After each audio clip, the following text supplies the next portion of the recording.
Yabona, asikho isinqumo engake ngasithatha empilweni yami esanginikeza umehluko, sangikhombisa umehluko okudlula le combination yama-decisions.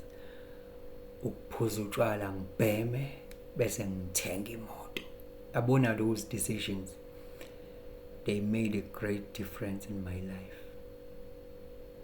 Those decisions, if it wasn't for those decisions, I wouldn't be here. I wouldn't embrace life as it is. I wouldn't be at peace like I am right now. Those decisions led me to a down rabbit hole, to the point of I even doubted that I'll ever get out of the situation. And I asked myself, how did I learn there? Because I knew I was the smartest in the classroom. And the only way out was to take my soul out of my body. So that is why if someone is taking me for granted, I don't even tolerate that, because I come a long way. I work so hard to be where I am right now. I don't tolerate nonsense. Ngalesi sikhathi ubingelelo changes akhasha ukuthi kungenzeka noma yini noma inini noma kanjani kunoma ubani, ngoba impilo ayisiyona lento ocabanga ukuthi iyona. Possibilities are infinite in the universe. Your own consciousness is your own limitation.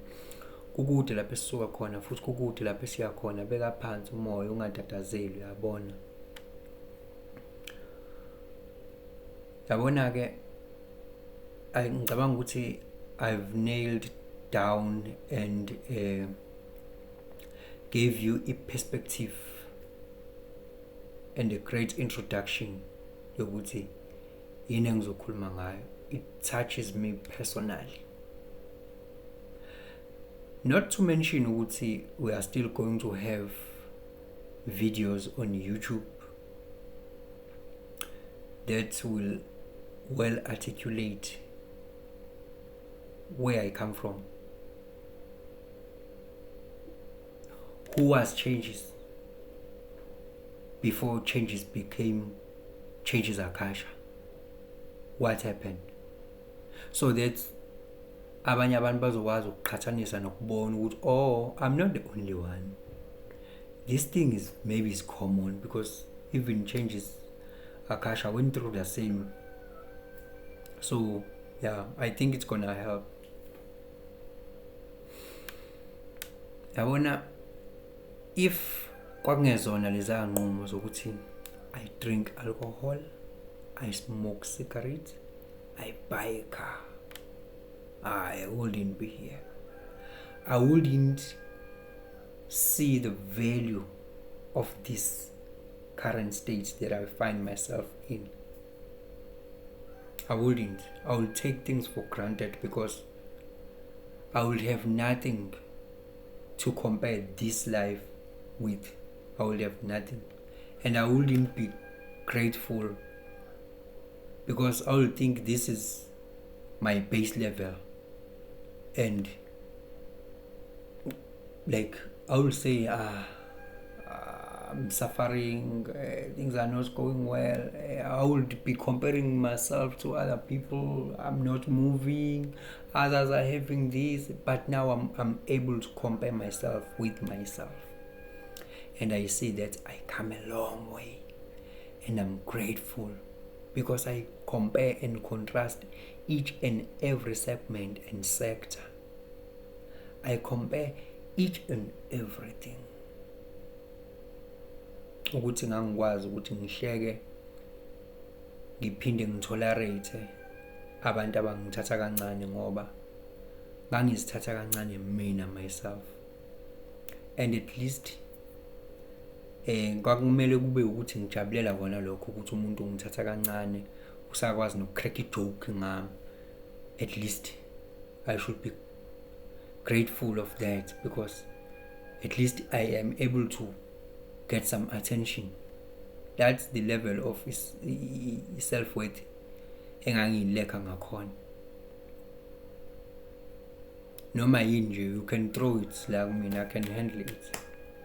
You can throw it because I'm nobody. Maybe at some point I'll need you to lend me money. Maybe at some point I'll need you because I know for sure I'm a person of troubles, person of problem, person of pity. You're needing help here and there.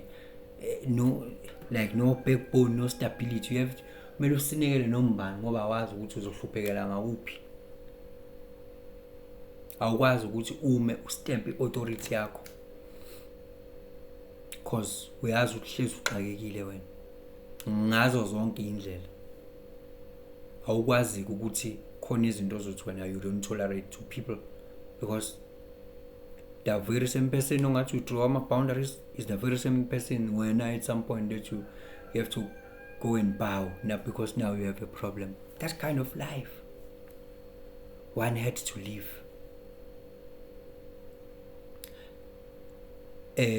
Not knowing ukuthi am I going to be able to show up entweni ethile serious engifakwe kuyona because I don't know ukuthi ngizokwazi nokuvuka because it seems like things are getting hotter Friday night. I don't know whether am I going to be able to show up in that meeting or that interview on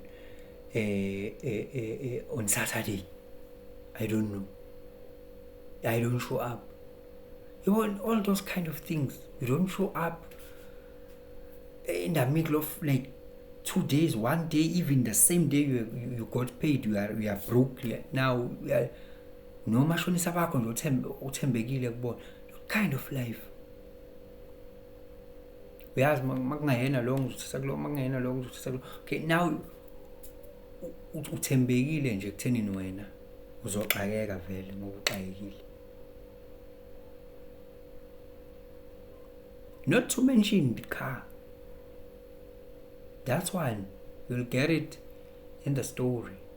Not to mention that one. You'll get in the story that I spoke about. Le engithe ngizokhuluma ngayo ku YouTube ukuthi izoba into eyi-serious, yabo. Ngeke ibe nje into elong nje, ibe into eyi-serious. I'll take you through. Not to mention ukutshela ukuthi what happened, yathengwa nini, kwabanjani, yagcinela kuphi. I'll take you through what happened to me because I'll use the triple P, the past, the present, and the perspective about changes. Akasha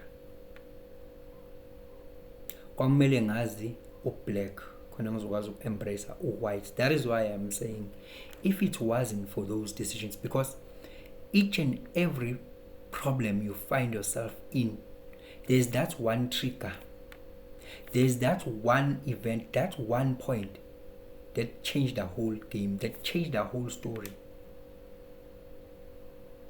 that completely change your trajectory in this life. One decision that you take.